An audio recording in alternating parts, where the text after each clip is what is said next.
Hello everyone, स्वागत है आप सभी का आपके अपने एचडी प्लेटफॉर्म अंकित एकेडमी पर। दोस्तों, यूपी प्लस कांस्टेबल एग्जाम के लिए हमारा चल रहा था हिंदी का प्रैक्टिस सेट, जिसमें हम आपके लिए लेकर आए हैं एक और प्रैक्टिस सेट। तो चलिए शुरू करते हैं आज का वीडियो शुरू करने से पहले यदि आप चैनल पर नए हैं तो चैनल को सब्सक्राइब कर लीजिए, बेल आइकन को प्रेस कर लीजिए ताकि आने वाले वीडियो का नोटिफिकेशन सबसे पहले आप तक पहुँच जाए और आपकी तैयारी अच्छी से अच्छी हो जाए। तो चलिए शुरू करते हैं आज का वीडियो। तो पहला क्वेश्चन है, अर्ध विवृत स्वर है, इनमें से बताना है आपको कि अर्ध विवृत स्वर कौन सा है। ऑप्शन नंबर जो ए है वो है ऊ, ऑप्शन नंबर बी ए, ऑप्शन नंबर सी आ, ऑप्शन नंबर डी जो है वो ए है। तो इनमें से बताना है आपको कि अर्ध विवृत स्वर कौन सा है। तो अगर हम इसके आंसर की बात करें तो जो ऑप्शन नंबर बी है यानी ए, ये जो क्या है इसका आंसर होगा, यानी अर्ध विवृत स्वर ए है इसमें। देखिए, अगर हम बात करें अर्ध विवृत स्वर की तो इनमें से आपको और सारे मिलेंगे, जैसे कि आपका ओ हो गया, ओ भी क्या है अर्ध विवृत स्वर है। उसके बाद में अगर हम बात करें कि आ की, छोटा आ जो आपका होता है जिसको हम आ कहते हैं, तो ये भी क्या है आपका अर्ध विवृत स्वर है। तो इस तरह से आ विवृत स्वर में जो है वो अ और आ भी आते हैं। तो इस तरह से इस क्वेश्चन का आंसर होगा ऑप्शन नंबर बी यानी ए। आप चलिए बढ़ते हैं अगले क्वेश्चन पर। तो जो हमारा अगला क्वेश्चन है क्वेश्चन नंबर 2, यहाँ देखिए स्वर ध्वनि के प्रकार होते हैं। अब आप देखिए यहाँ पे दिखा गया है क्वेश्चन में कि स्वर ध्वनि के प्रकार होते हैं। इनमें से आपको बताना है कि कौन सा प्रकार होता है। ऑप्शन नंबर जो आपका ए है वो कह रहा है दीर्घ स्वर, ऑप्शन नंबर बी प्लुत, ऑप्शन नंबर सी ह्रस्व स्वर और ऑप्शन नंबर जो डी है वो है उपयुक्त तीनों। तो आपको बताना है इनमें से कि स्वर ध्वनि के प्रकार कौन कौन से होते हैं। तो देखिए, स्वर ध्वनि के प्रकार जो होते हैं वो आपके दीर्घ स्वर भी होते हैं, प्लुत स्वर भी होते हैं और ह्रस्व स्वर भी होते हैं, यानी तीनों होते हैं। यानी ऑप्शन नंबर डी जो है वो सही हो जाएगा, यानी उपरोक्त तीनों सही हैं। अब चलिए बढ़ते हैं अगले क्वेश्चन पर। तो जो अगला क्वेश्चन हमारा है वो है क्वेश्चन नंबर 3, हिंदी की अग्र आवृत्ताकार समृद्ध स्वर ध्वनि है। इनमें से आपको बताना है कि अग्र भी हो यानी मुख के आगे से बोला जाए, आवृत्ताकार हो यानी जो मुंह है वो वृत्ताकार ना हो, और समृद्ध हो यानी मुंह क्या हो बंद हो। तो ऐसा जो उच्चारण देगा वो कौन सा इसमें आपका स्वर होगा। ऑप्शन नंबर जो आपका ए है वो है आ, ऑप्शन नंबर बी ई, ऑप्शन नंबर सी आ, ऑप्शन नंबर डी जो है वो दिया गया है ए। तो इनमें से आपको बताना है कि आवृत्ताकार, समृद्ध और अग्रस्वर कौन सा इसमें है। तो अगर हम इस क्वेश्चन के आंसर की बात करें तो होगा ऑप्शन नंबर बी यानी छोटी ई। जो आपका ई होता है ये क्या है आवृत्ताकार, जो है आवृत्ताकार है, समृद्ध है और क्या है अग्रस्वर, इसको हम कहते हैं। तो अब चलिए बढ़ते हैं अगले क्वेश्चन पर। तो जो हमारा अगला क्वेश्चन है क्वेश्चन नंबर 4 है। क्वेश्चन नंबर 4 कह रहा है कि स्वर के उच्चारण में लगने वाले समय को क्या कहते हैं। तो इनमें से आपको बताना है कि जब हम स्वर का उच्चारण करते हैं तो जिसमें समय लगता है उसको हम क्या कहते हैं। ऑप्शन नंबर जो आपका ए है वो मात्रा, ऑप्शन नंबर जो बी है वो है अनुस्वार, ऑप्शन नंबर सी ह्रस्व, ऑप्शन नंबर डी जो है प्लुत है। तो इस क्वेश्चन का जो राइट जवाब होगा वो होगा ऑप्शन नंबर ए यानी मात्रा। जो स्वर के उच्चारण में जो समय लगता है उसको हम क्या बोलते हैं, उसको हम मात्रा कहते हैं।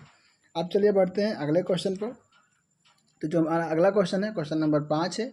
यहाँ देखिए कह रहा है कि मात्रा स्वर को क्या कहते हैं। तो मात्रा स्वर को क्या कहते हैं आपको बताना है। इनमें से ऑप्शन नंबर 1 जो है वो है वर्ण, ऑप्शन नंबर बी जो दिया गया है समरूप, ऑप्शन नंबर जो सी दिया गया है रूप, ऑप्शन नंबर जो आपका डी दिया गया है वो दिया गया है शब्द।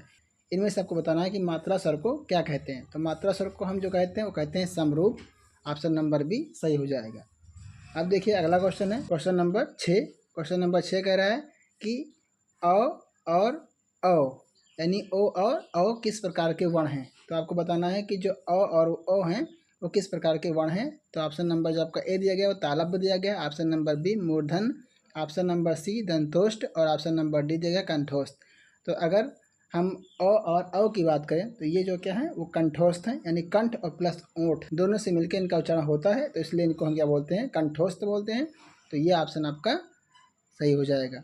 अब चलिए बढ़ते हैं अगले क्वेश्चन पर। तो अगला क्वेश्चन है क्वेश्चन नंबर 7। यहाँ देखिए कह रहा है कि स्वर किसका भेद होता है। तो आपको बताना है कि जो स्वर है इन चारों ऑप्शन में से किसका भेद है। संधि का भेद होता है, या समास का भेद होता है, या वर्ण का भेद होता है, या लिंग का भेद होता है। इनमें से आपको बताना है कि जो स्वर है वो किसका भेद होता है। तो अगर हम स्वर की बात करें तो जो स्वर होते हैं वो वर्ण के भेद होते हैं, तो ऑप्शन नंबर सी राइट हो जाएगा। अब चलिए चलते हैं अगले क्वेश्चन पर। तो जो हमारा अगला क्वेश्चन है यहाँ कह रहा है कि निम्नलिखित में से कौन सा संयुक्त स्वर नहीं है। तो इनमें से बताना है आपको कि संयुक्त स्वर कौन सा नहीं है। तो अगर हम ए की बात करें ऑप्शन नंबर ए की, तो उनमें क्या है ए जो है एक संयुक्त स्वर है, तो ये तो होगा नहीं ऑप्शन में आपके। ऑप्शन नंबर बी ए लिखा हुआ है तो ये भी एक संयुक्त स्वर है, ये भी नहीं होगा। ऑप्शन नंबर जो आपका डी है ओ, ये भी संयुक्त स्वर है।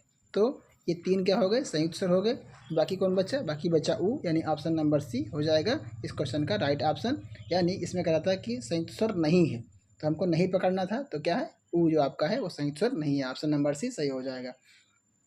अब चलिए बढ़ते हैं अगले क्वेश्चन पर। तो जो अगला क्वेश्चन है, निम्नलिखित में से कौन सा स्वर कंठ तालब है? यानी जो स्वर का उच्चारण क्या हो? कंठ से हो, और तालब यानी कंठ के ऊपर का जो भाग होता है क्या उसे कहते हैं तालु। तो तालु से और कंठ से दोनों से आवाज़ निकलती हो, यानी दोनों की सहायता से बोले जाते हो, तो उनमें से कौन सा आपका होगा? तो ऑप्शन नंबर जो आपका ए दिया गया है वो दिया गया है ई, ऑप्शन नंबर जो बी दिया गया है वो दिया गया आ, ऑप्शन नंबर सी और ऑप्शन नंबर डी जो है वो आई दिया गया है। तो इनमें से आपको बताना है कि कंठ तालब कौन से हैं। तो अगर हम बात करें ऑप्शन नंबर डी की, यानी ए जो होगा इस क्वेश्चन का राइट होगा ऑप्शन, यानी कंठ तालब से ए का उच्चारण होता है।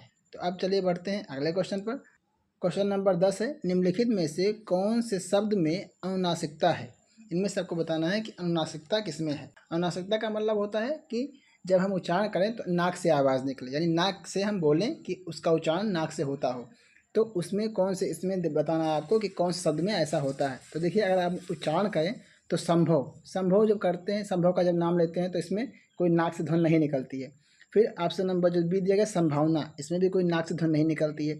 लेकिन हम संभालना करेंगे तो जब संभालना कहते हैं तो क्या होता है? हल्का सा आपके नाक से ध्वनि निकलती है। तो ऑप्शन नंबर सी जो होगा वो राइट ऑप्शन हो जाएगा, यानी संभालना जो है वो क्या है? अनुनासिकता इसमें पाया जाएगा। ऑप्शन नंबर जो आपका डी है वो देख लेते हैं, संभावित। जो संभावित अगर हम उच्चारण करते हैं तो इसमें भी ध्वनि नहीं निकलता है, तो ये भी ऑप्शन नहीं होगा, यानी ऑप्शन नंबर सी जो होगा संभालना, ये आपका राइट ऑप्शन हो जाएगा। अब चलिए बढ़ते हैं अगले क्वेश्चन पर। तो जो अगला क्वेश्चन है वो कह रहा है कि मध्य स्वर कहते हैं, इनमें से बताना है आपको कि मध्य स्वर किसको कहते हैं। तो ऊ को कहते हैं, या ई को कहते हैं, या बड़ी ई को कहते हैं, या आ को कहते हैं। तो मध्य स्वर खाली एक ही होता है, जिसमें क्या होता है? खाली आपका आ होता है, ऑप्शन नंबर डी सही हो जाएगा। तो स्वर को अगर हम जीभ के आधार में बांटें तो अग्र स्वर, मध्य स्वर और पश्च स्वर होता है, जिसमें से आपका मध्य स्वर में केवल कौन होता है? केवल होता है आपका आ। अगर हम बात करें अग्र स्वर की, तो जो अग्र स्वर में आता है वो आता है आपका ई आएगा, उसके बाद में ई आएगा, और उसके बाद में फिर री आएगा, और ए आएगा आपका, उसके में ए आएगा। ये क्या है? ये आपके हो जाएंगे अग्र स्वर। मध्य स्वर में आ आएगा, यानी आपको बता चुके हैं, ऑप्शन नंबर डी आपका सही हो जाएगा। और पश्च स्वर में अगर हम बात करें तो पश्च स्वर में आपके आएंगे ऊ, उसके बाद में ऊ, ये दोनों हो जाएंगे, फिर ओ, और फिर आपका औ हो जाएगा।